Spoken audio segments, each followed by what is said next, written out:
Jo vain. Löytyi leiripaikan vierestä tämmönen mielenkiintoinen mesta, mitä ei varmaan häiriköity hirveästi. Täynnä hämähäkin seittiä. Ikävä kyllä ne hirveän tarkkoja kuvia ei saa, mut tommosta. Mitähän noi olis?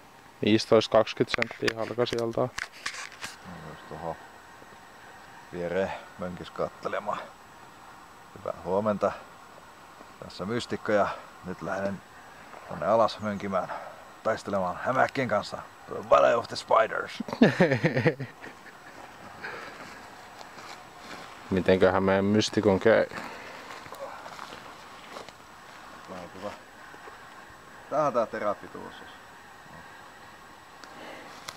Tässä näkyykö tää kamera tää seikki ollenkaan? Näkyy se ollenkaan? Näkyy ollenkaan. Näkyy se. Joo, tää on arviolta tää terän mittainen kaveri ja ottaa niinku kämmenelle tosta noin ja jos naamalle lätsähtää niin sehän menee aika hyvin. Tässä on se pituusmittoja niin sanotusti. Tää on ihan täynnänsä tämmösiä niinku pesäkkeitä. Täällä voisi sanoa, että tää kuhisee hämähäkkiä tällä seudulla. Arachnofobikot, te ette välttämättä tykkäisi ryömiä tuolla. Kaikille muille niin tää on hieno mesta. Mut joo, tässä kun aamu aloitettiin hämähäkin seiteillä, niin mennään vähän katsomaan tätä meitin leiripaikkaamme tällä ihan päivän näöllä. Tuo laavuviritys, mikä tuo näkyy, niin se ei ole meidän tekemä. Se on jonkun sankarin taatusti laittomasti tekemä viritelmä. Mutta tää on hyvin suunniteltu tää. Ollaan edelleen siis Vahterjärvellä. Hyvin suunniteltu, kun täällä on plänttiä, mihinkä saa muutaman teltan pystyy. Ja puita perkeleesti, että saa riippumatot roikkuu. Laavupuita. Kyllä vain, kyllä vain. Ja tuolla kaukana näkyy tuo kiinteä laavu. Kiinteä laavu. Mitä helvettiä? Nyt taisi löytyä semmonen juttu, että Mystikkokin on tyytyväinen. Ei. Täällä on piilossa. Se on piilossa. Tiedättekö te, mikä täällä on piilossa? Osaatteko arvata? Näette kohta. Täällä on kuule ihan rehellinen paskahuusi. Jumalauta. Tää on tyylikäs. Oho, sinä on laitettu sanomalehtiäkin perseen pyyhkimiseksi. Tää on pyyhkiä perseensä päivän uutisilla. No niin, joo, sekin löytyi. Mietittiin, että onko täällä semmoista ollenkaan. Kun lupailtiin hirveästi ja minäkin taisin vähän mainita, että täällä on semmonen. Mut sitten sitä ei löytynyt yön pimeillä hetkillä, kun oltiin se 200 kilsaa kuljettu. Kyllä se taisi olla lähempänä 300 kilsaa, mitä jo käveltiin eilen. 500. 500? 500. Perkele, askelmittari toimii. Ja täällä on tosiaan tää, mitä yölläkin jo vähän kuvailin, niin puuvarasto, missä on riittävästi polttopuuta. Ja tuossa on tuo kirves, mikä pääsi kans kuvaan. Se on muuten uskomattoman käytännöllinen vehje. Siinä ei terää ole varmaan yhtään enää jäljellä. Tai siis ei ole terävä. Mutta perkele se murskaa puuta. Ja siinä on vähän pressunalla lisää puuta ja sahapukki. Miksi sitä kutsutaan sahapukiksi? Kai se on sarvet ja vähän niinku ajatus siihen.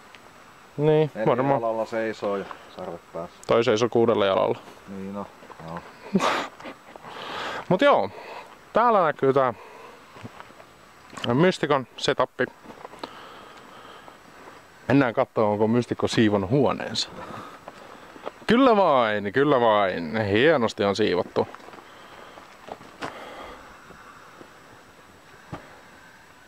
Elikkä lippu kuuhun.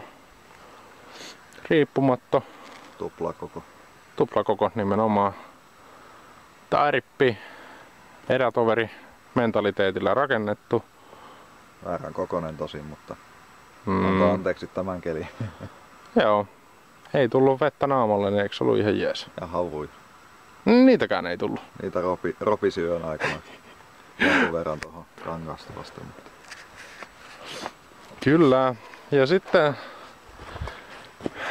koska toi telttapaikkakin oli noin pirun kaukana ja muutenkaan siitä hirveästi tiennyt, että semmonenkin tuolla on, niin minun setup on sitten tämä. Juurikin tämä. Kaikki eräperinnehenkiset tyypit, sulkekaa silmänne nyt. Eli siellä on minun setappi. Se on vähän sekainen, mie en oo siivonut huonettaan. Ja tuolla näkyy se alttarikin, mistä minä puhuin. Pikkupöytä, peikoille tarkoitettu. Älkää välittäkö kuvan yläreunassa olevista sukista, jotka on kuivumassa. Rinkkaa löytyy. Vieraskirjaa, polttopuuta sisällä, hieno homma. Tätä pitäisi joka ikiseen retkeilijän, vaikka olisi päiväretkeilijä, niin tehdä. Että aina kuivia puita sisälle seuraavalle. Mekin ollaan hakattu jo 2 kertaan puita. Ja nyt eräperinnehenkiset voivat avata taas silmänsä.